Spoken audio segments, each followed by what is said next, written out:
Hola jóvenes, buenas tardes. Vamos ya a empezar con la unidad número 3. La unidad número 3 ya se refiere a lo que son las cargas dinámicas, ya no las cargas en estática o estacionarias, sino que las cargas que se están moviendo. Vamos a empezar por unos de los primeros conceptos.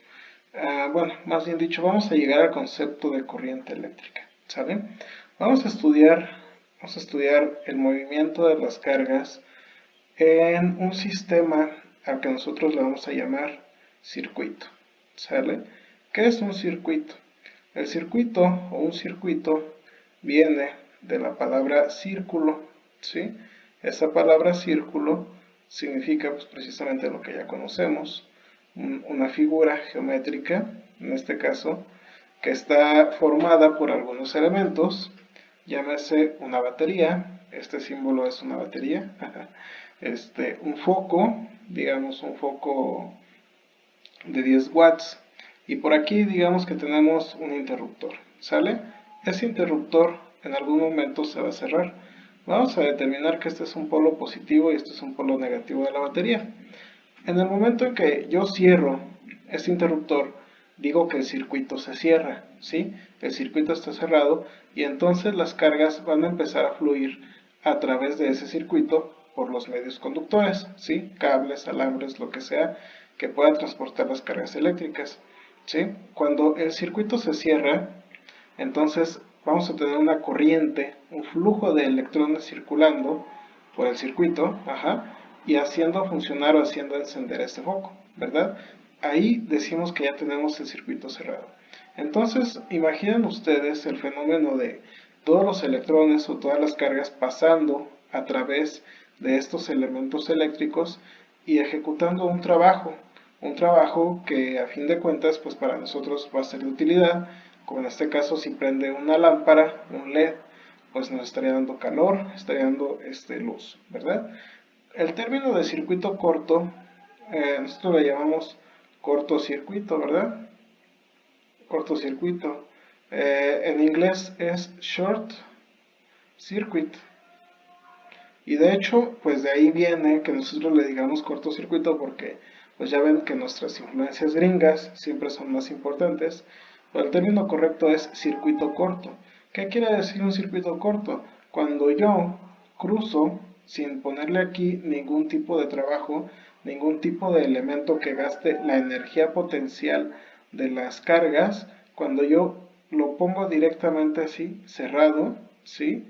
Este polo con este otro polo, ahí estamos hablando de un circuito corto, o de que puse el circuito en corto, o de que acorté el circuito.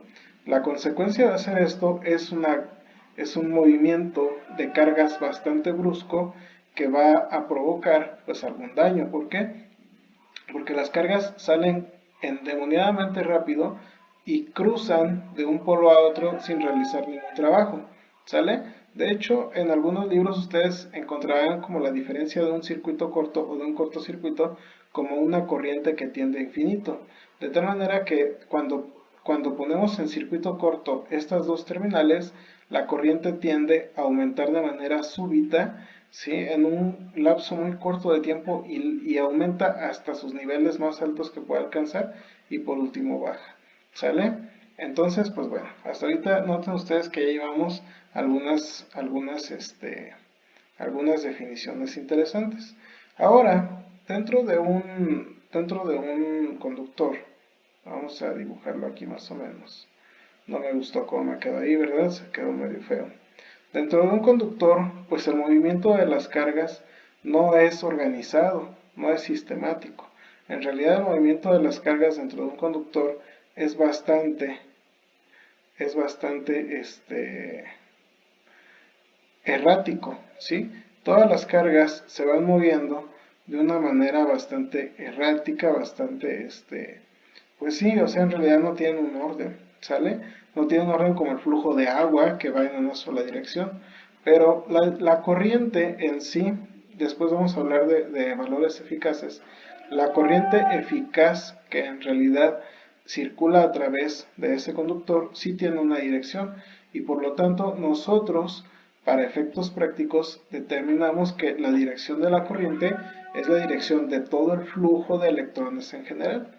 ¿Sale? No nos interesa saber la trayectoria de un electrón, simplemente nosotros estudiaremos la trayectoria de toda la corriente, de todos los electrones, de todo el flujo que va a través de ese conductor eléctrico. Muy bien.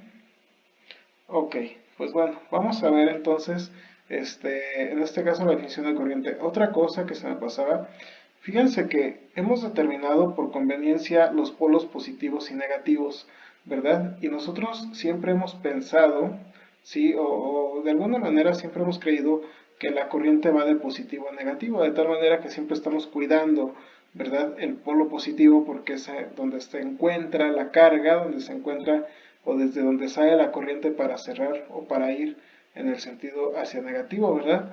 Pero en realidad no, o sea, en realidad el polo positivo sí es el que guarda los electrones. Esto quiere decir que en realidad no es positivo, en realidad es negativo. Pero como les digo, para conveniencia, pues usamos o decimos que es que es el positivo, ¿verdad? Es para conveniencia. Y lo decimos que es por el positivo porque en ese sentido va la corriente, ¿sale? En ese sentido va la corriente y pues debemos de ponernos de acuerdo para el análisis de circuitos cómo vamos a utilizar esa simbología, ¿ok? Por eso el meme de Tesla viendo que le dices positivo a la fase. En realidad la fase no tiene nada de positivo, ¿verdad? Porque es de donde viene todo el flujo de electrones. Dado el caso, pues entonces podemos decir que la corriente es igual a ¿qué? A las cargas, ¿verdad? A las cargas que pasan a través de un conductor en determinado tiempo, ¿sí? Pero quedamos que las cargas tienen un comportamiento errático, ¿sí? Tienen un comportamiento errático, no van siempre hacia adelante. Entonces esto va a cambiar, ¿sí? Como una diferencial de carga respecto del tiempo, ¿sale? La corriente, perdón, la corriente se mide en amperes o amperios, ¿sí? ¿Y qué es un amperio? Pues la carga, o sea, los coulombs por segundo, o sea, los amperios. O amper, nada más como la A mayúscula. ¿Sale? Muy bien. Antes habíamos más bien dicho que ¿qué? Que la carga, o en este caso la densidad de carga, es igual a ¿qué? Al número de cargas por el valor de la carga, por la velocidad a la que éstas se mueven, por el área, por un diferencial de tiempo. Por lo tanto, la corriente es igual al diferencial de carga sobre el diferencial de tiempo, lo que es igual a NQ BD ADT sobre DT, ¿verdad? Donde como ustedes se acaban de dar cuenta, el diferencial de tiempo queda anulado y entonces la corriente es el número de cargas por las cargas por la velocidad de deriva, se llama velocidad de deriva, por el área. La velocidad de deriva es la velocidad a la que se mueven los electrones, ¿sí? Es la velocidad a la que van los electrones aquí, ¿ok?